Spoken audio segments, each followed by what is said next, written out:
My expectations coming into boot camp, I expected to meet some adventurous women from around the world. I expected to be challenged in my riding skills and my physical skills, see some amazing country, and I saw and did all of those things. My biggest takeaways for boot camp, probably the realization, not that it was something I didn't expect, was just how much more there is to do. Physically especially, skills training as well. It's kind of a great starting point to work from, and now it's time to build off of that and get stronger in all of those aspects so that I can go to the next adventure with more confidence and have more fun, because the more you're prepared physically and mentally, the more fun you end up having throughout an adventure. Did I enjoy boot camp? No, it was terrible. Terrible scenery, terrible country, awful people.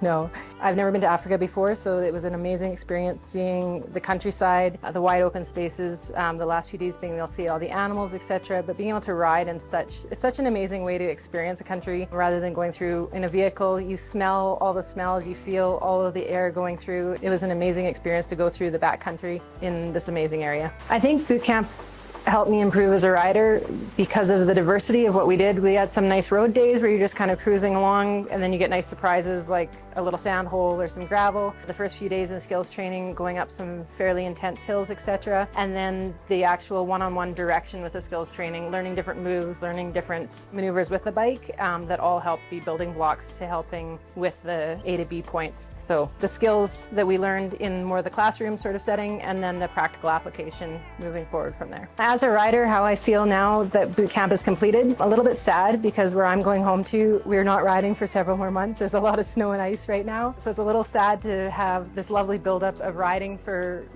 some consecutive days and getting some good experience, and then now we're gonna have a little bit of a lull. But as far as the overall experience, I feel like I have more stuff to build on and a couple more skills to apply when we get back into riding season back where I'm from. What I would say to somebody who's on the fence about coming to boot camp, you're only gonna regret the things you haven't done. Do you want to be 10 years from now or 20 years from now and say, I wonder what if it would have been like if I'd gone to Namibia? Next expeditions, I actually don't even have to think too much about that because it was booked at the same time as Namibia, so I'm home for 10 days and then we're off to Peru.